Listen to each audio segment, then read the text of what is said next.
São João, capítulo 9. Evangelho de João, capítulo 9, versículo de 1 ao versículo 7. Quem achar, pode ler. João 9, 1 ao versículo 7. Caminhando Jesus, viu um homem cego de nascença.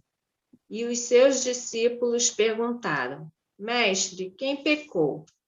Este ou seus pais, para que nascesse cego? Respondeu Jesus: Nem ele pecou, nem seus pais, mas foi para que se manifestem nele as obras de Deus. É necessário que façamos as obras daquele que me enviou, enquanto é dia. A noite vem, quando ninguém pode trabalhar. Enquanto estou no mundo, sou a luz do mundo. Dito isso, cuspiu na terra e, tendo feito lodo com a saliva, aplicou-o aos olhos do cego, dizendo-lhe: Vai, lava-te no tanque de Siloé, que quer dizer enviado. Ele foi, lavou-se e voltou vendo. Então os vizinhos e os dantes o conheciam de vista, como mendigo. Perguntavam: Não é este o que estava assentado pedindo esmola? Tá bom até aí. Dizia. Tá bom. Amém. Tá bom. Duas situações. Ver a Cássia lendo dessa forma já é um milagre. Já é um milagre. Glória a Deus.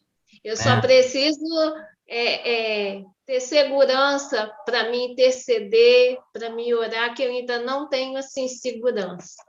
Mas nós já glorificamos. Glória a Deus. Recebeu. Amém. Graças a Deus. Tá? Glória a Jesus. Amados, vamos então trazer esse texto aqui, algumas analogias, que é muito importante para o momento que nós vivemos, né? O período que nós estamos. E nós vemos aqui algumas condições assim bem atípicas, que muitas vezes nós lemos, nós passamos por cima. A primeira situação que identifica nesse texto é a passagem de Jesus em um lugar e identificar alguém. Quem era esse alguém? 7. Quem era esse alguém que Jesus identificou logo no versículo 1? Cego. Cego. Sim, mas não era um cego qualquer. Era um cego de nascença. Agora, o que nos chama a atenção para esse texto é que o autor, quando ele fala a respeito aqui, quando ele descreve, ele relata que Jesus viu um cego de nascença. Pergunta eu, qual é a diferença de um cego para um cego de nascença?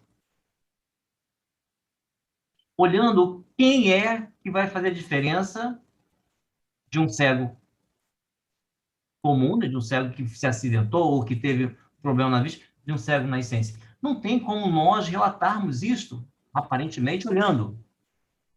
Certo? Senão por informações ventiladas de quem o conhecia. Certo? E agora, quando a gente para analisar Jesus passando por aquele lugar, e aqui o autor afirma que Jesus viu um cego de nascença, e aqueles que estavam com ele fazem a seguinte colocação: quem pecou? Este ou seus pais? Observem, tá? Agora, atentamente, a colocação dos discípulos. Quem pecou? É interessante que os discípulos também só tomaram conhecimento porque essa informação chegou até eles.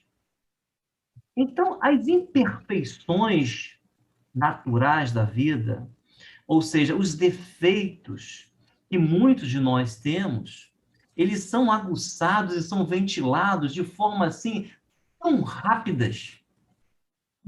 Eu penso aqui que como que aquela informação chegou tão rápida aos discípulos e chegou até Jesus, que era cego de nascença. Isso me chamou a atenção nesse texto, porque a cegueira comum, né, a cegueira que nós conhecemos, né, por um problema adquirido, por algum problema que venha trazer o dano na vista, e a cegueira de nascença, e muitas delas, né, são desde a formação, a má formação do globo ocular, em alguns momentos não tem nem globo ocular.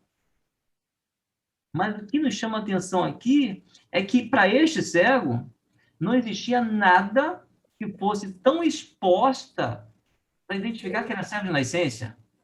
Não fala que ele não tinha o globo ocular, não fala que a formação era diferente.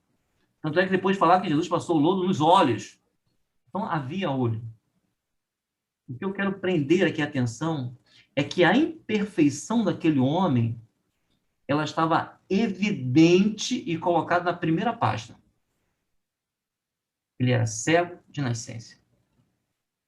Às vezes nós vemos que diante do exposto, né, que a gente vê na vida de um crente, de um servo, a vida de uma pessoa, e tudo o que querem apresentar à sociedade não são as benesses, não são as coisas boas.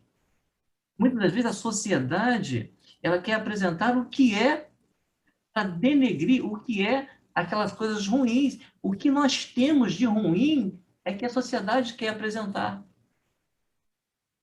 Então, essas coisas ruins, nós temos que ter uma atenção muito grande, porque o intuito não é trazer nenhuma benéfica. A sociedade, ela quer aplicar aquilo para trazer dificuldade, para trazer danos. E o problema maior é que ali, quem assume esse entendimento, né, ou essa responsabilidade sobre aquele caso, é os discípulos. Porque eles ouvem o que a sociedade dizem, processam aquela informação e ainda joga em cima ali um ato sobre um julgamento. Eles, sabendo que o cego era de nascença, processaram aquilo e acusaram, dizer, Senhor, quem pecou? Ele ou seus pais? A acusação, ela não veio de fora, ela veio de dentro. Entendam essa colocação aqui, quando caminham com Jesus, recebem a informação, processam e jogam aquela pergunta, quem pecou? Ou seja, qual é a condição, o motivo e qual o pecado que fez gerar aquela situação naquele homem? Às vezes o pessoal, pega assim uma necessidade ou uma situação que alguns estão vivendo, diz, olha, pecou. É por causa do pecado. Desobedeceu, olha lá, Deus está cobrando. Ó, por isso, errou, por isso Deus está cobrando. E aquela colocação não é verdadeira, é uma colocação fictícia, tá? E de discernimento próprio. O julgamento é algo que faz precocemente nós pecarmos simplesmente por julgar o próximo, porque a palavra diz, não julgueis para não seres julgados.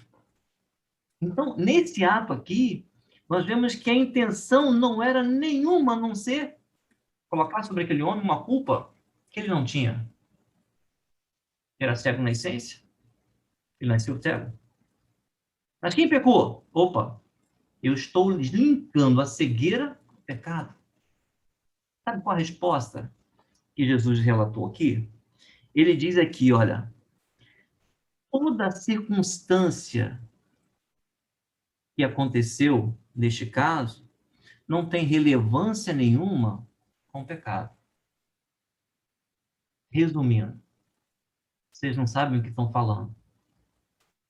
Vocês não têm condições nenhuma, tá, de entender o projeto de Deus quando vocês usam a razão para julgar. eu fico pensando que aquela situação ali, ela foi tão eminente, ela foi tão rápida, né? Que naquele momento estava Jesus, os discípulos e o cego. E Jesus vinha de uma situação um pouco complicada atrás, saiu do templo, né, depois de uma situação, e passando por ali, ele identifica logo aquilo. E a pergunta, ela tinha esse teor: julgar. Porque julgava que por motivo daquela situação que ele vivia, era por causa do pecado. A acusação é algo, às vezes, tão extremo, ele entra numa posição tão extrema que nós conseguimos ver que quem julga será julgado. Quem julga achando ser juiz irá ser julgado sendo o réu do Senhor. Então, eu queria bem frisar nesse aspecto aqui, tá, do julgamento dos discípulos.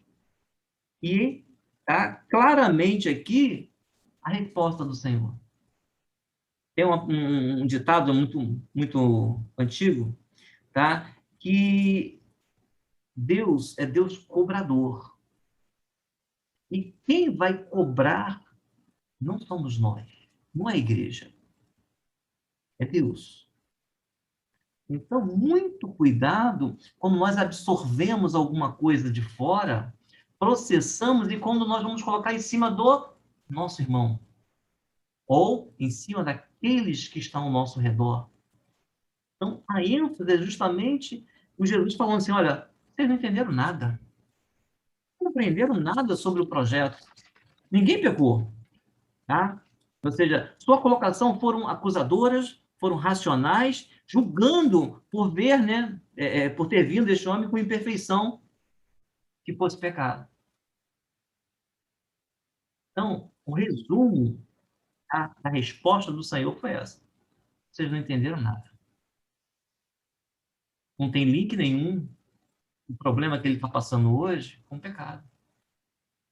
Mas é para que se cumpra nele, tá? Para que sobre ele, né, caia ali a justiça de Deus e Deus possa completar uma bênção na vida dele. Ou seja, tudo o que está acontecendo é providência do Senhor.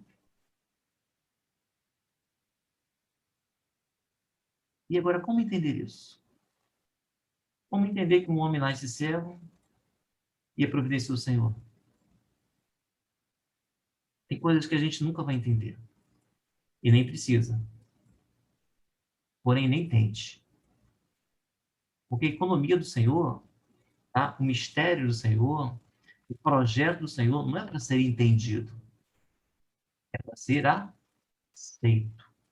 Então, quando nós vemos aqui, e a colocação dele era justamente acusadora, Jesus disse: olha, não é, isso é para que se cumpra nele, tá?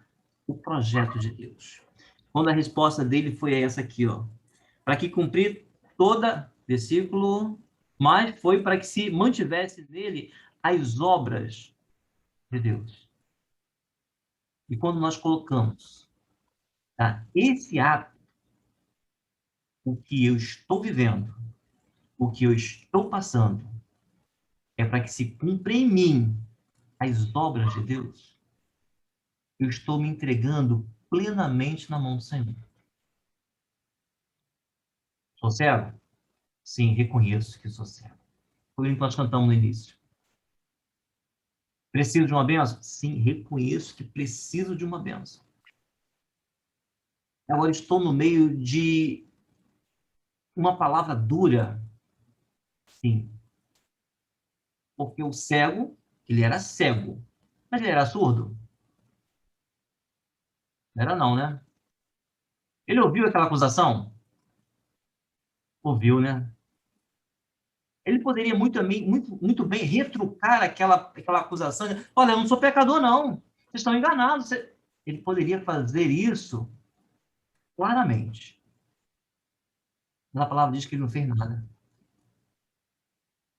Então, quando nós estamos deparando ali, quem estava presente era o acusador, era quem estava ali, gente acusando que era cego, tá? Jesus, tá? Aquele que pode e poderia resolver o problema, e o cego, que era o único que poderia impedir que Deus operasse. Como assim? Sim, quando eu não quero que Deus opere na minha vida, eu sou o impedimento.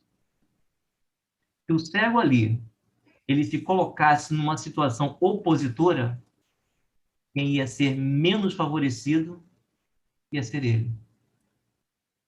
Se ele retrucasse, ou se ele falasse, se ele reclamasse, talvez ali, toda aquela aflição, aquele contexto, ia fazer com que Jesus desviasse o caminho e seguisse o caminho dele. Mas tem momentos na nossa vida que o Senhor nos prova para nós entendermos que, para nós recebermos alguma coisa, nós precisamos dar. E muitas das vezes nós temos que doar coisas que a gente assim menos imagina, que é o negar a si mesmo. Eu abri o coração e falou assim, a vontade é de agarrar no pescoço, mas isso só vai fazer eu perder a minha bênção. Então eu não vou trocar Jesus por nada. Eu quero ficar com Jesus. Eu quero aproveitar a oportunidade que chegou a mim para eu viver algo novo. Então eu quero me anular. Foi isso que o cego fez. O cego se anulou ali, engoliu seco e ficou quietinho. E Jesus falou assim, olha, ninguém pecou. Vocês não estão sabendo o que eu estou falando. Isso é que a obra do Senhor se cumpra na vida dele. E alguns defeitos, algumas coisas que nós temos, que é natureza nossa, só existem para não impedir a ação de Deus nas nossas vidas. Não pense que vai ter um homem perfeito. Não existe um homem perfeito, senão Jesus. Todos nós temos um defeito, temos um impedimento. Por quê? Porque aquilo é indispensável à ação de Deus. Paulo tinha um espinho na carne e Deus não tirou. Talvez hoje você tenha um problema aí que Deus nunca tirou. A sua imperfeição é algo que vai lhe fazer, tá, permitir Deus operar na sua vida de uma forma especial. Porque se não existe isso, não tem operação de Deus. Imagina se aquele homem não fosse cego, quando ele visse Jesus cuspindo na terra, fazendo um barro e direcionando o olho dele, ele ia recuar. Né? Talvez nós, assim, recuaríamos, né?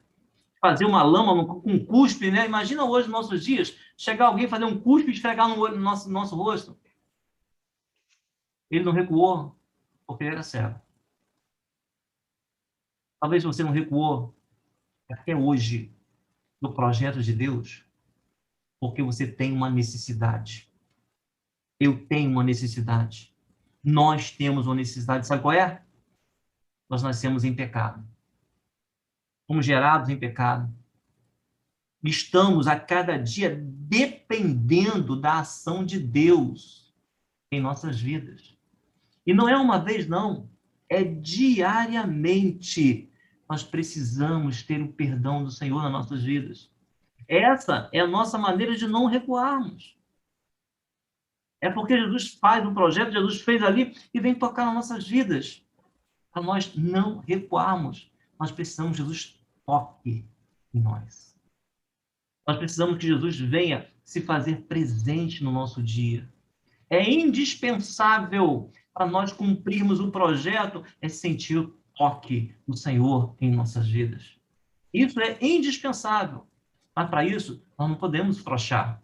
Nós não podemos arredar. Nós temos que estar pronto e sensível ao toque do Senhor. Jesus tocou, fez lodo, passou nos olhos daquele homem. E ainda a sensibilidade que ele tinha não abriu os olhos, mas os ouvidos estavam abertos desde o início. Agora ele ouve não a voz dos homens, não a voz ali dos discípulos. Agora ele ouve a voz do Senhor Jesus. Olha, vá e se lave no tanque de Siloé. A diferença está ali, de estar apto a discernir quando é o homem, quando é Deus que fala. Isso é importantíssimo na nossa caminhada. Discernir de onde vem a voz que nos assola, de onde vem a voz que está nos falando. Porque se ele anteriormente tivesse dado ouvido à voz lá dos discípulos, ele teria perdido a bênção. Mas agora, quem falou com ele foi Jesus. Olha, vá, se lave no tanque de Siloé. E a palavra diz o seguinte, que ele foi, lavou-se e voltou vendo. Era isso que ele queria? Ele nem sabia que isso poderia existir um dia. Ele nem sabia que isso seria uma condição na vida dele. Mas Deus tem sempre o melhor. Deus tem aquilo que você nem imagina que você possa um dia receber. Deus tem isso para te dar. Deus tem isso para dar à igreja. Deus tem preparado o melhor dessa terra, né? Para dar à igreja fiel. Desde que a igreja fiel não se perca com aquilo que ele tem para dar. Se o motivo fosse perder, ele não dá, claro. Porque melhor é a salvação, melhor é a confirmação do nome no livro da vida do que as benesses deste mundo. Mas que ele tem sempre, o melhor tem.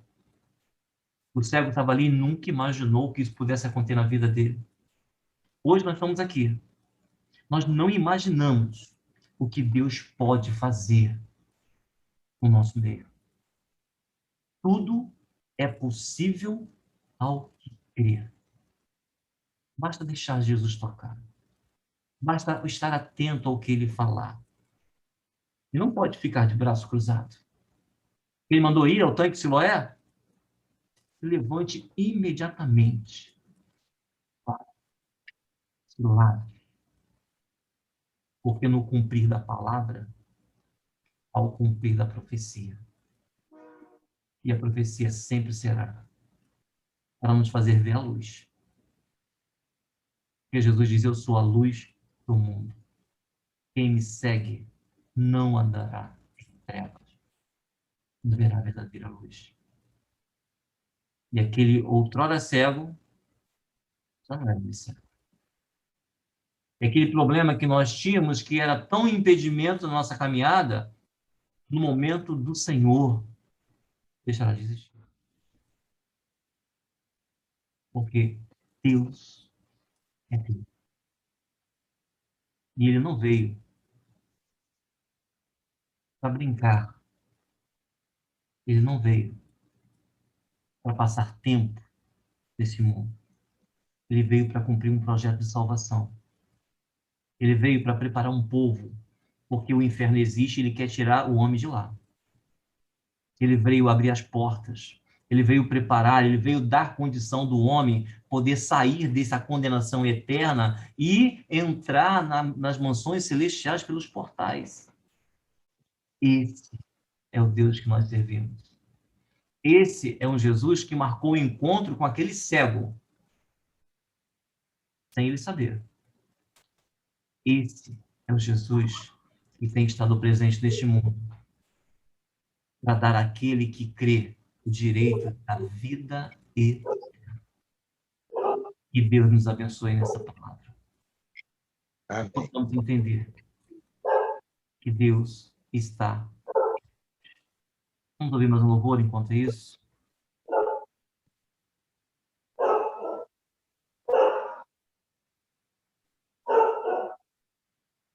Jesus. E de quem tem ouvido a voz? A voz de Deus ou a voz dos homens?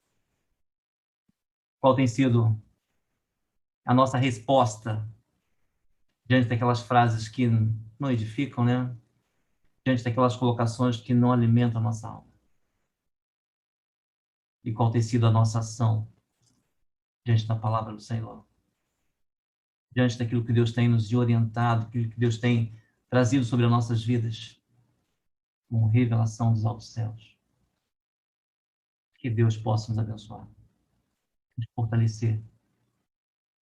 Que eu prefiro ficar com Jesus. Eu prefiro ter a certeza do meu nome no livro da vida, a trocar a minha bênção por um prato de lentilha. Preservem a integridade espiritual que o Senhor tem se feito presente no meio da igreja. Amém? Vamos orar? Senhor, a nossa gratidão, Pai, pela oportunidade que nos dá, mais uma vez, de falar, Senhor Deus, em Teu nome, de ouvir claramente, Senhor Deus, a Tua palavra e o Teu Santo Espírito falar aos nossos corações. Pai querido, receba, assim, a nossa gratidão, porque entendemos que são tantas as palavras, mas só a Tua palavra produz vida eterna. Nós oramos assim, Senhor Deus, e pedimos, confirma os nossos nomes no livro da vida e nos sustenta de pé até aquele grande dia. Oramos em nome do Senhor Jesus.